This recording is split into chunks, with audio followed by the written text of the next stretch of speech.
So we are here. It is test day. We have 7 at least. Yeah, pretty sure. 7 bath bombs to test. We're going to be looking for the floaty nature. We're going to be looking for the fizz. We're going to be looking for the longevity of the fizz.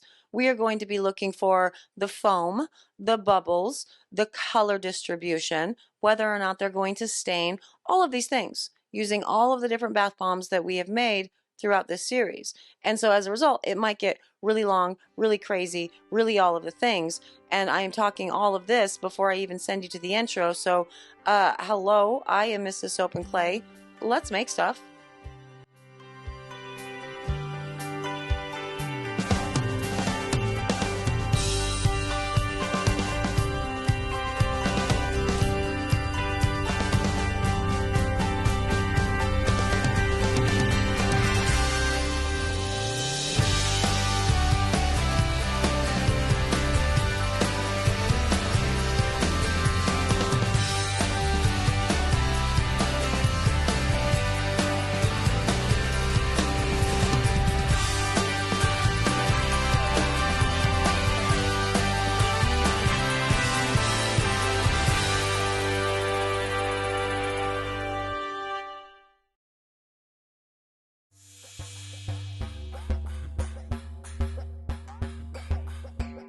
How's it going, Sudsers? Welcome back to the channel. You are at Soap and Clay, where we make all the soapy things, and you are here for week 26 of year 3 and the final video in the Back to Basics Bath Bombs, playlist. Now, I will be adding some more videos to this playlist from videos that I have done in the past, so definitely check those out because those are more advanced techniques once you've mastered the very basics of making a bath bomb, what to look for, how to troubleshoot, all of the things. So definitely feel free to watch those videos and, get some inspiration for your bath bomb creations. That would be excellent. But for this one, we are going to test all of the bath bombs that we've made up to this point.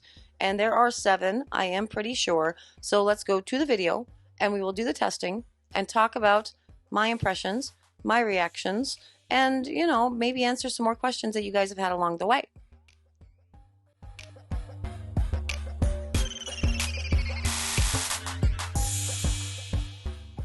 Hey, happy 4th of July. We are testing bombs today. Now, this first bath bomb is the one that had too much water in it, right? So it was an overly damp batch of bath bombs because I used the fresh bath bomb mixture inside, and you saw the cracking and everything that we saw around the sides of it. And as you can see, it's fizzing out just fine as a result. It's an unsightly bomb. There's cracks and whatnot, but that's okay. And when it's all said and done, so you can do stuff with bath bombs that have a little bit too much moisture in them, and it can be fine. Or you can just, remember your moisture contents, pay attention to that before you put your citric acid in, and add some additional baking soda or some cornstarch or some arrowroot or some kaolin clay to help dry it out, or even some witch hazel to help dry it out so you don't have the cracks at all. But as you can see, it did survive the drop test when we did it, and there was no problems whatsoever with this fizz. The color of the bath water, though, is pretty ugly, so there's that. But yeah, it has a nice long fizz with it. No problems whatsoever. I get bored watching these things fizz out if I don't actually get to be in a bathtub. You know what I mean? So this is kind of torture for me. But anyway, the next up is going to be the batch with arrowroot powder. Now you remember the standard batch, right? 2 cups baking soda, 1 cup cornstarch, 1 tablespoon scent, 1 tablespoon oil, 1 tablespoon water. I added 1/2 cup of arrowroot powder to this one. I did that to ensure the stability of the bath bomb, certainly, but also to slow the total fizz. So I wanted to make the fizz actually last longer. Now, you'll be able to tell that these are the ones that I did, not only because I did the heart on it, but also because eventually you're going to start seeing little colored, beans pop out, because I did the dry embeds within that one, thus ensuring that I didn't have any excess moisture problems from the FD&C colorants that I used. But, it took longer because it was a 2-day process. You have to make the embeds and then put them in, and I'm notoriously lazy, so I don't do that. But as you can see, the bath bomb itself, gorgeous bloom. It is absolutely beautiful. The fizz is good. It's violent in a good way, and it's long lasting. And that's because you have that extra, filler in it to ensure that you have a really beautiful bath experience without it being like you can get explosive by adding more citric acid to the batch, right? But the fizz doesn't last nearly as long. This one lasted a really long time, like a really long time.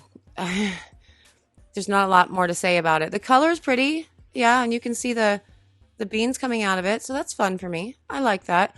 And yeah, all things considered, beautiful. There you go. I prefer to have a poly in it maybe, but so this one is the trans bomb that has no water in the white portion. We put no water in it. So again, 2 cups baking soda, 1 cup citric acid, no filler, but we do have the 1 tablespoon of oil, 1 tablespoon of scent, and in the blue and the pink portions, about a tablespoon of water in it because of the FD&C colorants, no water in the white portion. As you can see, though, we had some problems with it being overly dry and a little bit fragile at the seams because there wasn't any water in the white portion. It is a beautiful bloom. There is nothing whatsoever wrong with that. It's starting to roll in the tub there. That's absolutely stunning.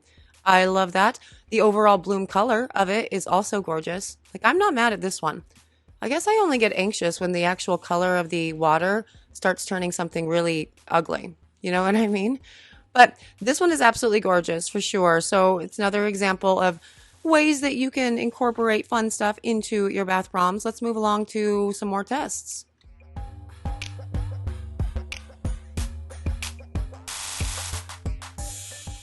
Okay, and next up is going to be our 6-color rainbow bomb. So this is the Pride bomb that we made using all the FD&C colorants. And remember, I had forgotten that I was using the FD&C colorants. So into the standard batch, I went ahead and also put my water.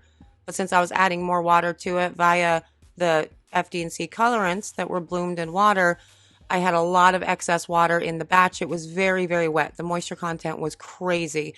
And so I adjusted it by adding baking soda to each of the sections. I would say in total, what would be added to an overall batch with what I put in was about a cup. So that really would have been 3 cups baking soda, 1 cup citric acid to the total, bath bomb mixture. And those bubbles are question mark. No polysorbate was put into this. No bubblers were put into this. I am going to assume that the reason there are more bubbles is because there is more baking soda. And as you can see, it is a very slow fizz.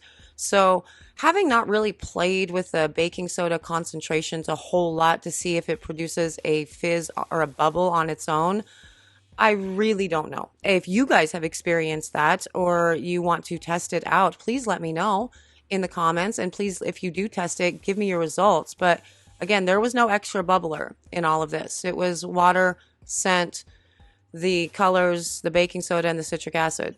No filler, no nothing, and massive amounts of bubbles. I'm going to go with it's because there's a whole lot more baking soda in it, but I don't know. That's stunning. If you can get bubbles like that consistently every time without using a bubbler, that's amazing, right? Now this one is the one that we put polysorbate in. Remember, I put polysorbate in it because I knew I was going to be wrapping this bath bomb in a mica, and I shook it up in that bag for you to show you that I was wrapping it. And it has a beautiful bubble as well. Those bubbles are gorgeous. So foamy, so lovely. Now this particular, recipe, again, standard. It's baking soda, citric acid, water, scent, oil, and the 1 tablespoon of poly. And absolutely beautiful. It's a lovely, lovely, great way, easy way to get a nice foam. But I'm still kind of geeking out about the Pride bath bomb. I do not know.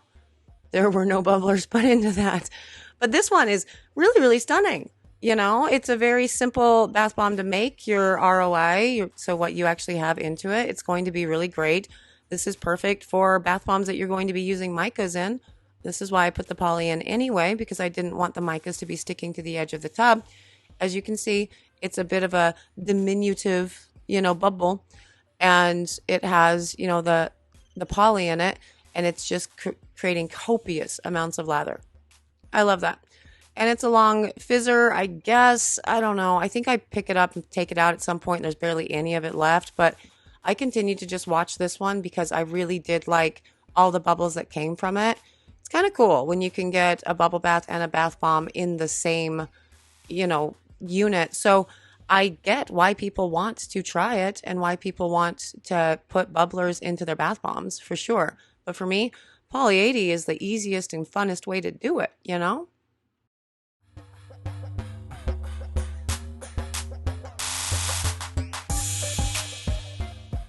Okay, now these are my humidity tests, and I'm doing this for two reasons. First up, I messed with the humidity in the shop and got it up to 71% so I could show you in what circumstances witch hazel is a good idea.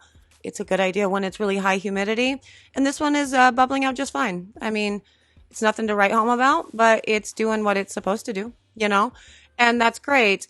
I also wanted to, in all of this, because I don't know if you guys know, some of you do, I shut down my shop about a year ago in Tacoma and went ahead and opened up a new shop here in Gig Harbor, which is where everything is made, you know, with the soap apprentices, so all the staff and everything, and where we do the classes and all of the things.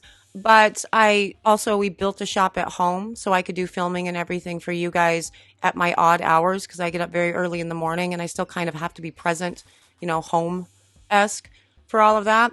And this was the first winter that we had worked in it, and there was massive amounts of humidity in the wintertime that did some really interesting things to my bath bombs. Now, this is still 71% humidity, fresh bomb that was done, you know, recently in the past 2 or 3 weeks. And I did not put any witch hazel in this particular one, still did make it at the 71% humidity, and it's bubbling out just lovely. It's fine. It was nice and hard, you know, so you can do it without the witch hazel and do the water instead. It looks gorgeous. I love that a lot. But anyway, my shop at the house, it got really weird in that it would get super cold. It's not a well insulated building. And so I have this propane heater that I would turn on for like 3 hours before I would come to work or, you know, whatever. And it would get super duper humid. And my products all suffered as a result. And so I thought it was really interesting to kind of give you what I found at the end of last winter with some of my products by showing you bath bombs that I've made on the channel so you have an idea of how old they are. Now, this particular bath bomb, this was when I was doing my crystal series, right? And we had put in witch hazel for this, and it had the pretty little, the crystals on the top of the bombs there. Yeah.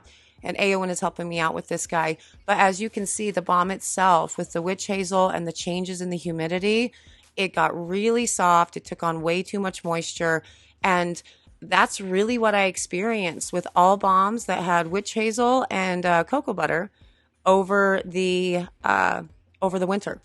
It's super weird. And as you can see with this, you know, an 8-month-old bomb, it's not really fizzing very well. It's taken on a whole lot of moisture. A lot of that citric acid is no longer potent within it. And so it's fizzing. It's kind of doing its job, but it's not doing it very well. And actually, there was never any poly in this guy either. So I do believe that the baking soda might have something to do with it. Because if the citric acid is not as potent as it would be because it took on too much moisture, that would theoretically leave the baking soda still fine. And that is also getting me a foam. So more baking soda equals more foam. We're just like developing a hypothesis right now. You guys, I'm so excited to be developing it with you. Let's test it. It does have a fun spin to it. This one does float as well. So that's very cute. But yeah, it got super, super fragile. It was a rock hard bomb for a couple months until it wasn't. And that was with it being wrapped that entire time. Now, conversely, this is a bath bomb that was made a very long time ago from the Grey's Anatomy series. And it did not include witch hazel in it. It just had the water. And it is a rock hard bomb. There is nothing whatsoever wrong with this guy. You cannot dent it. You can't do anything with it. And it's fizzing out. It's realistically fizzing out about the same as the other one, though. So it's a sign that it was still taking on too much moisture or something, but you don't see as much of the foam. I am wildly fascinated with this. Do you think that's what it is? I've never bothered to look this up. Do you know this? Do you have an idea? Is that what this is? Does more baking soda equal more foam? I think we're on to something. I feel like we're on to something. You guys figured it out. You're going to tell me that you figured it out. But yeah, so I thought that it would be fun to show these old bombs as well, to show the consequences of high humidity and changes in humidity and temperatures while they're being stored. And there's kind of that. I am sure that you understand what I mean when I say that polysorbate 80 is like my favorite thing to add if I'm looking for a nice bubbler, like a foam. It's so simple. It's so easy to incorporate into a bath bomb. It has the added benefit of dispersing the micas if you're using micas in your colorants. It is absolutely gorgeous. It actually helps prolong the fizz of the bomb. I love it so much. It is just so gorgeous. That said, cocomidopropylbetaine, it's also gorgeous. It does a good job. It's just way harder to work with. And then when you're getting into any of the other surfactants, you're having to pair them with a different surfactant in order to ensure that it actually does what it's meant to do. Otherwise, you're just wasting ingredients. And those ingredients are expensive. So I hope you guys enjoyed this. Tell me which one you like the most. That would be very, very cool. For the Sudsers, I just enjoy you. So thank you for being very, very, very cool. But yeah, that does it. That wraps it up for the back to basics. Like I said, we're going to start with crawling, get you to the walking place, and now you're ready to run. So I hope you are ready to do so. If you need any more assistance, obviously, you know where to find me. Sudsers can find me in Discord. Other people can find me here. And yeah, I hope you guys have a great 4th of July weekend. I will be back with a new round of videos.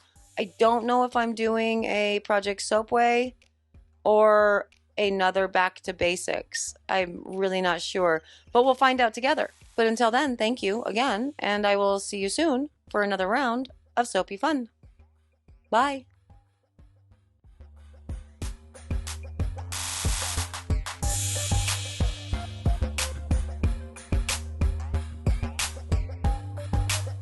Okay, everything's done. I gotta get ready for Hamilton party.